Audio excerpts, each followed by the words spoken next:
오늘은 우리가 전도주일로 지키는 날이어서 아마 교회 처음 오신 분도 계실 겁니다. 또 오랫동안 교회 다니고 신앙생활 하느라고 했는데 살다가 바쁘고 여러 가지 시험을 당해서 또 하나님의 집에 발걸음이 중단됐던 분들 중에서 다시 오신 분들도 계실 것입니다. 어쨌든 이 자리에 앉으신 여러분들 모두에게 하나님의 평화가 함께 하시는 시간이 되시기를 간절히 기원합니다. 커서는 시험 쳐서 100점 받기가 어려운데 초등학교 1학년 아버지 어머니 그런 거 할 때 그때 받아쓰기 시험하면 웬만하면 100점 받을 수 있죠. 100점 받으면 쏜살같이 집으로 뛰어갑니다. 여러분 왜 그럴까요? 자랑하고 싶어가지고 아버지 어머니에게 내놓고 칭찬받고 싶어서 뛰어가는 겁니다. 그 시절에는 기쁜 일이 있어도 쪼로로로 달려가고 슬픈 일이 있어도 뛰어가서 아빠 엄마에게 다 쏟아놓고 그러죠. 그렇게 살아왔습니다. 그런데 제 인생에 아주 큰 변화가 최근에 있지 않았습니까? 28년 동안 부산에서 목회하던 제가 서울에 왔으니까 이걸 쪼르르 달려가서 말씀을 드려야 되는데 갈 데가 없어요. 왜냐하면 부모님이 사시던 집은 남아 있지만은 가봤자 다 하늘나라 가시고 안 계시니까 달려갈 데가 없습니다. 가서 좀 뭐 이렇게 얘기하려고 그래도 뭐 들어줄 분이 있어야죠. 여러분 생각해 보면 우리 부모님들은 우리들의 뿌리와도 같고 샘이기도 하고 근원 같은 분이시라고 생각이 듭니다.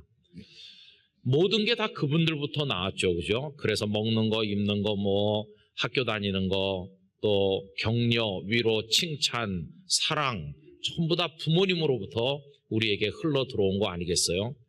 그래서 아침에 집 나가면 저녁 때 되면 꼬박꼬박 들어옵니다. 왜요? 거기 부모님께서 계시니까요. 이거는 어린 시절에만 그랬던 게 아니고 나이 들어도 마찬가지입니다. 결혼하고 애를 낳고 또 중년이 돼도요. 그래서 애들이 이만큼 커도 어떤 여인네들은 친정집에 가서 친정엄마 가슴에 얼굴을 묻고 울기도 해요.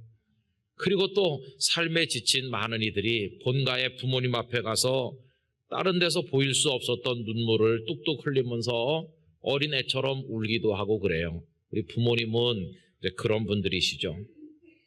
그런데 그 부모님이 다 떠나셔서 이제 안 계시니까 내가 가서 어떻게 좀 할 수 있는 곳이 없구나. 마음이 너무나 섭섭하고 그래요. 우리 부모님들은 우리의 뿌리시다. 그런 생각이 듭니다. 여러분 사람은 누구나 뿌리를 찾는 본능 같은 생각을 가지고 있죠. 그런데 여러분 뿌리를 찾는 것은요. 한 개인에게만 있는 현상은 아니고 역사와 문명도 뿌리를 찾는 경향이 있다고 생각이 듭니다. 작년은 종교개혁 500주년이었죠. 근데 종교개혁도 일종의 뿌리 찾기였다는 사실을 여러분 아십니까? 종교개혁이 어떻게 해서 일어났는가를 설명할 때 여러 가지 요인들을 이야기하는데 그중에 빼놓을 수 없는 것은 약 13세기 말부터 남부 이탈리아에서 시작된 르네상스를 빼놓을 수가 없습니다.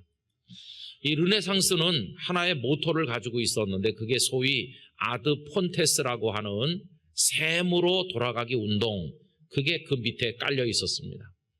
그러면 이 르네상스 학자들은 무엇을 샘으로 생각을 했을까요? 그들은 고대 그리스 로마 문명이 샘이라고 생각을 했고 거기서부터 자신들의 모든 게 흘러나온 것처럼 생각을 해서 고대 그리스 로마 문명을 열심히 연구했습니다.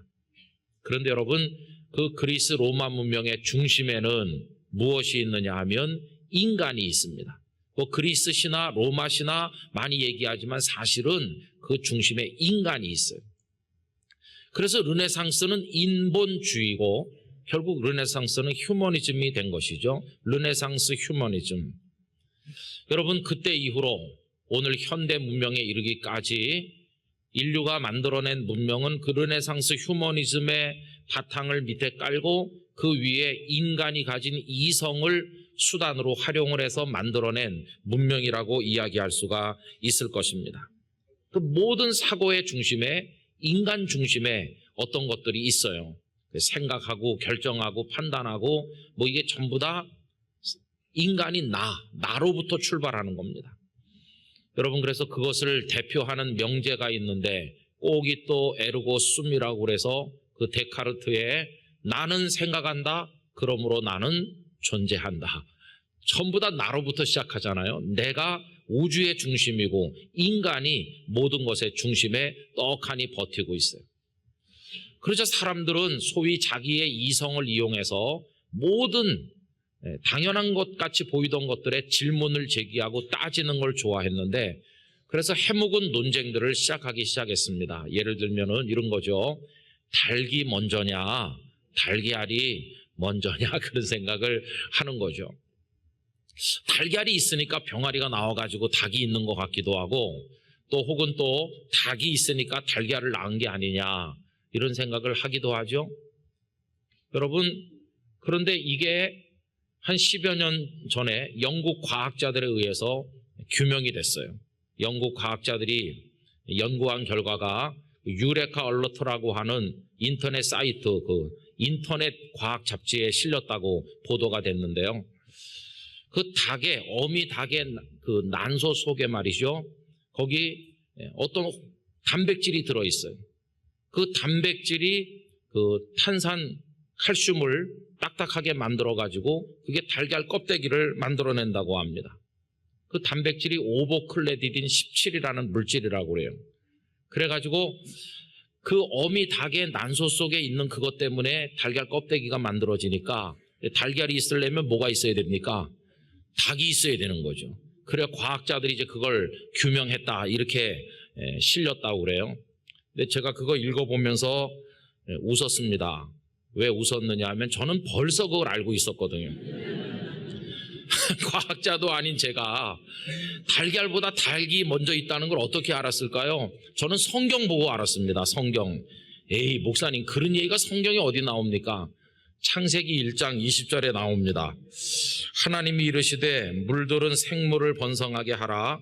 땅 위 하늘의 궁창에는 새가 나르라 하시고, 여러분, 하나님께서는 새가 나르라 그랬지 새 알이 굴러다녀라 이렇게 하지 않았어요. 분명히 새가 나르라고 그랬지 새 알이 거기 있으라고 하지 않으셨어요. 새가 먼저 있고 그 다음에 그 새가 알을 낳아가지고 새 알이 생긴 겁니다. 오늘 설교 제목대로 닭도 새잖아요. 그러니까 닭이 달걀보다 먼저 있는 겁니다. 아셨습니까? 근데요, 아니 이렇게 성경만 보면 다 알 수 있는 당연한 걸 이 학자들은 왜 그걸 잘 몰라가지고 따지고 그랬을까? 왜 그런지 아세요?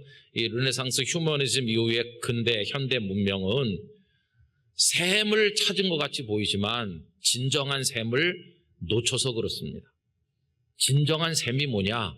진정한 샘은 하나님이시거든요. 하나님을 놓치고 그리스 로마 문명을 연구해가지고 인간이 중심인 걸로, 샘인 걸로 착각을 하다 보니까 그렇게 된 거죠. 그래서 그때 이후로 그 이성의 작용으로 철학을 하고 과학을 하면서 이 두 기둥으로 대단한 첨단 문명을 만들고 오늘날 엄청난 세계를 건설한 것처럼 보이지만, 이 포스트 모더니즘 시대를 지나가면서 오늘에 이르러서 지구촌의 인류는 생존의 막다른 골목에 몰려있질 않습니다. 풍요한 것 같은데 늘 부족하죠. 배부른 것 같은데 그 영혼은 늘 굶주려 있죠. 새벽부터 밤까지 열심히 사는 것 같은데 인생이 왜 이렇게 허무하고 무의미한가? 또 많은 사람들이 내 곁에 북적대고 있는데 왜 나는 고독할까? 그 사회학자 리즈맨의 표현 그대로 군중 속에서 고독을 경험하고 있질 않습니까? 그래서 옛날에는 배가 고파 죽고 뭐 그랬는데 지금은요, 다 있는데 살기 싫어하는 사람들이 많이 생겼어요. 이유가 뭘까요? 거기 진정한 셈이신 하나님을 놓쳐버렸기 때문에 그런 결과가 온 것입니다.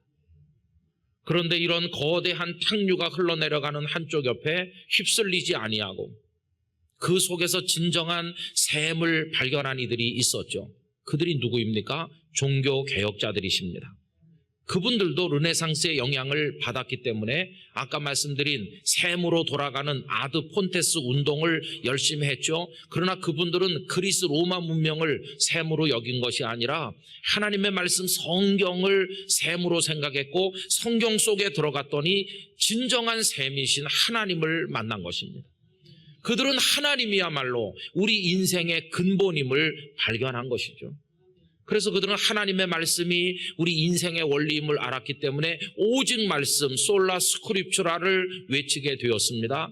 하나님의 은혜만이 우리를 구원하는 줄 알았기 때문에 오직 은혜, 솔라 그라치아를 가르치게 된 것이었고, 그 은혜를 우리에게 가져다 주신 분은 오직 한 분, 예수 그리스도뿐임을 깨달았기 때문에 솔라 크리스투스, 오직 그리스도를 주장하게 됐고, 그분을 믿음으로써 그 은혜를 얻는 것 외에는 방법이 없음을 알았기 때문에 오직 믿음, 솔라 피데를 사람들에게 증거했고요.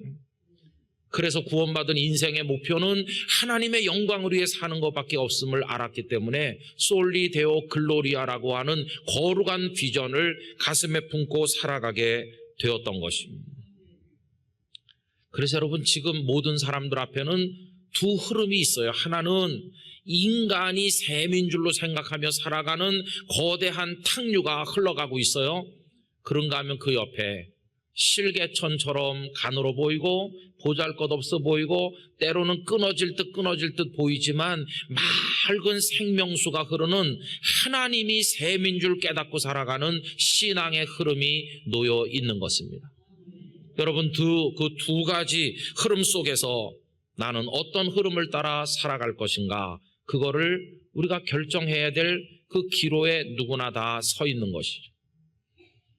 여러분, 저는 목사이기 전에 이 세상을 살아가는 한 사람으로서 그 넓지만 탕류가 흐르는 그 흐름을 떠나서 작은 시냇물같이 보여도 생명수가 흐르는 하나님을 나의 셈으로, 나의 뿌리로, 나의 근원으로 모시고 사는 이 믿음을 따라 사는 삶을 선택하여 오늘 여기까지 온 것입니다.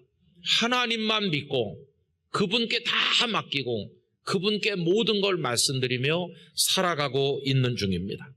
여러분, 그래서 제게 어떤 일이 일어났을까요?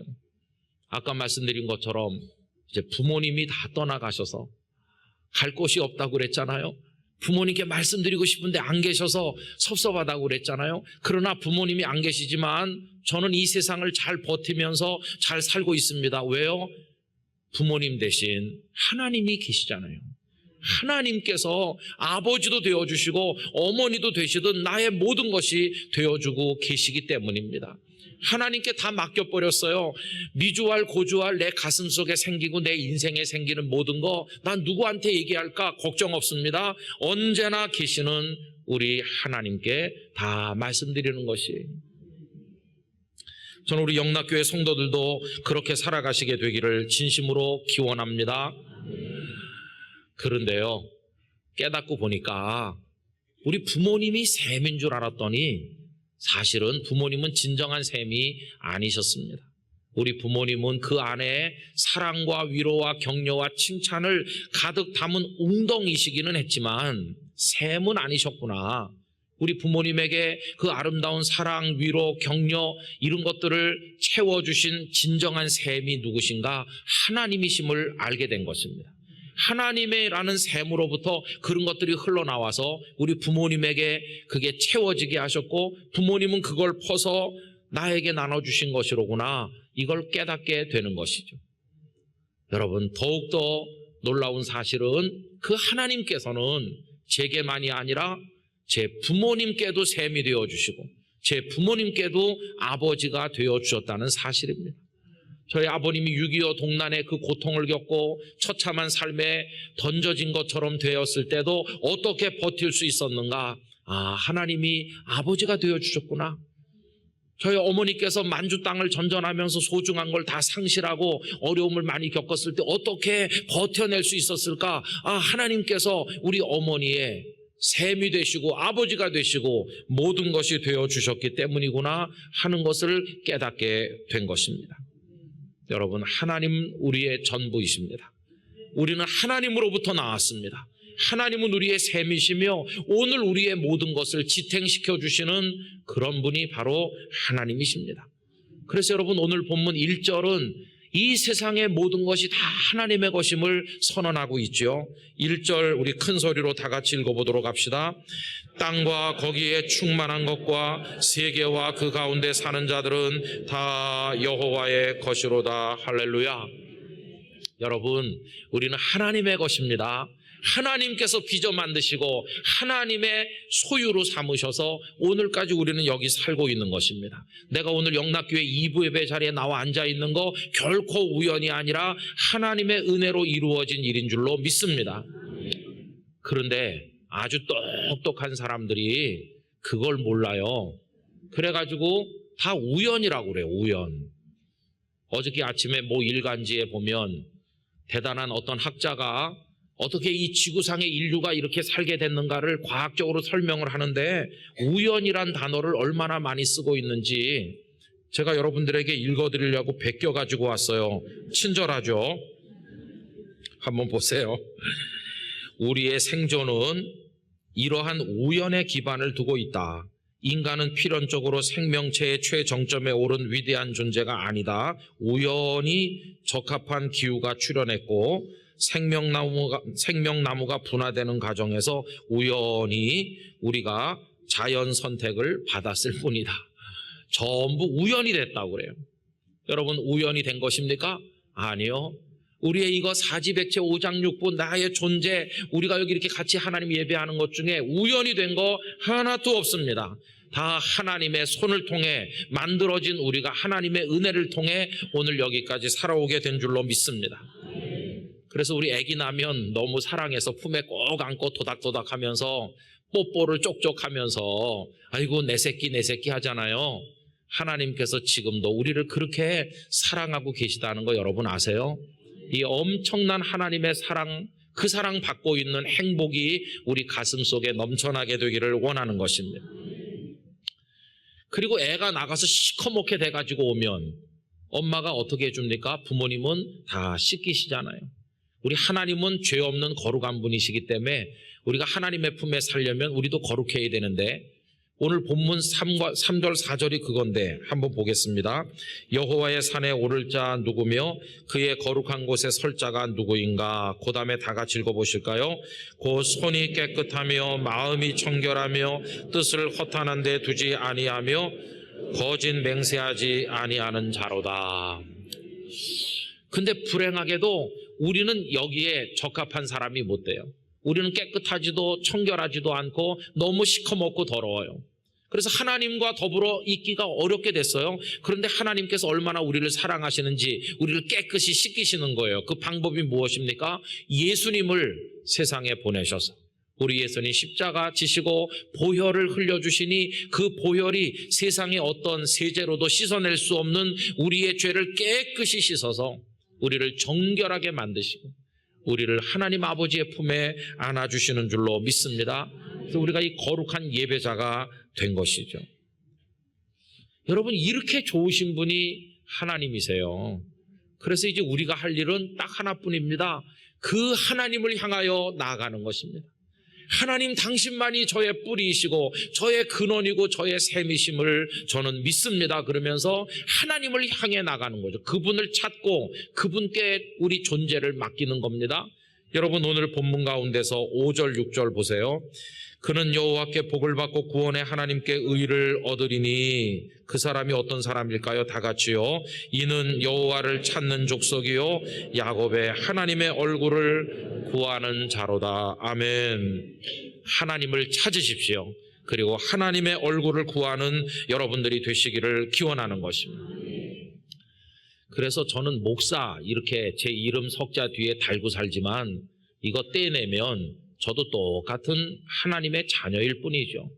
저도 늘 하나님 바라보고 삽니다. 그 표현 방법이 기도하는 겁니다.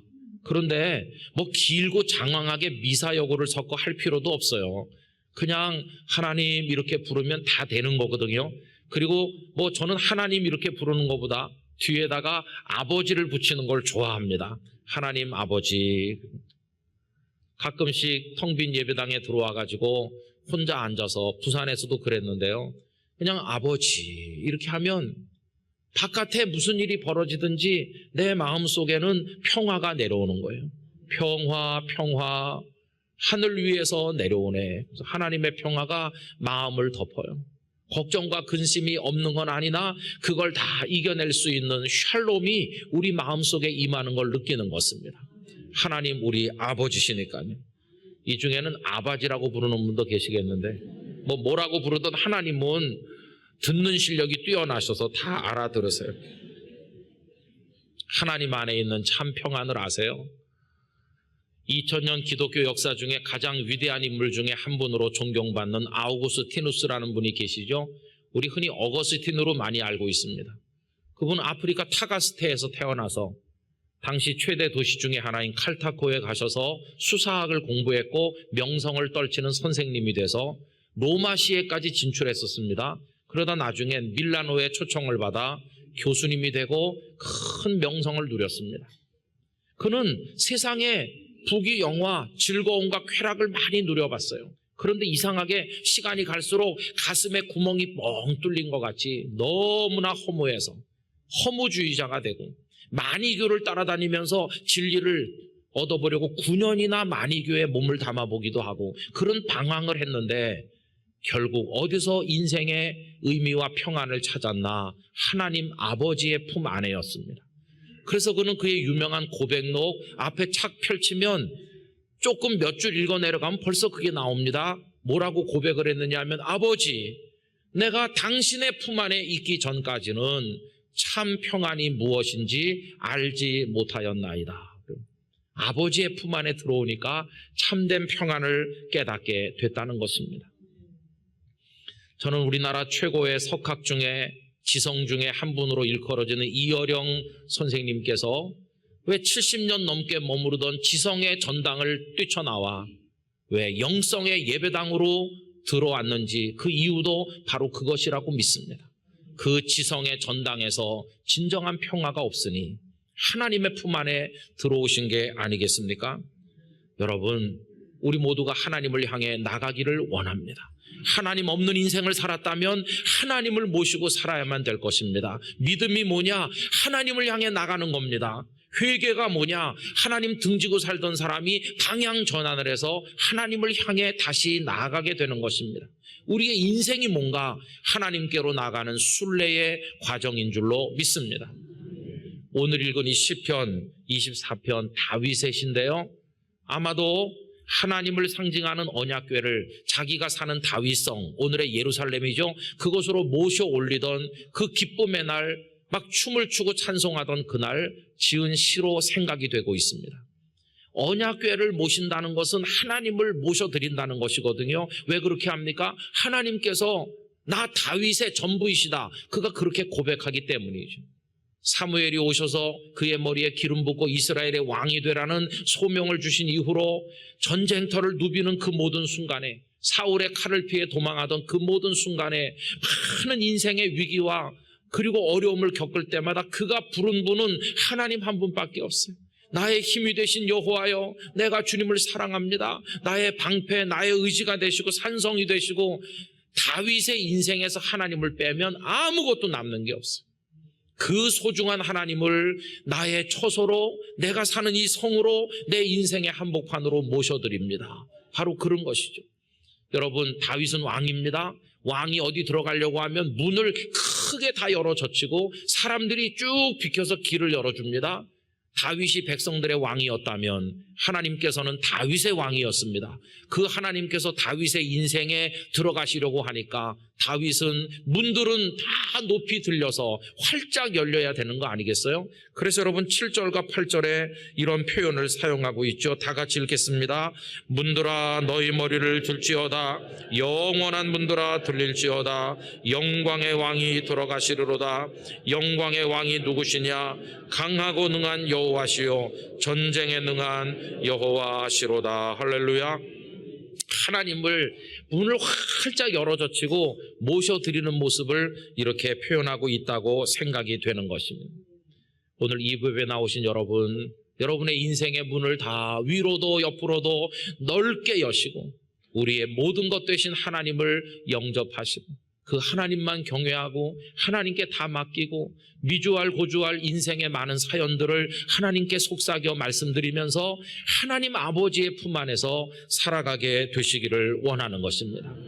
우리가 그렇게 하나님 모셔드려 살면 나중에 우리의 고단한 인생이 끝나게 되는 그날 하나님께서도 천국문을 활짝 열어서 우리를 영접해 주실 줄로 믿습니다. 그래서 영락교회 성도들뿐만 아니라 오늘 초대받아 오신 여러분들 모두가 다 마찬가지입니다. 우리 그 하나님, 우리의 뿌리요 샘이요 근원이시요 우리 아버지시 우리의 모든 것 되시는 그 하나님 안에서 복되고 아름다운 삶을 사시면서 위대하신 하나님 높여 찬양하며 그렇게 살아가는 여러분들이 되시기를 주님의 이름으로 기원합니다.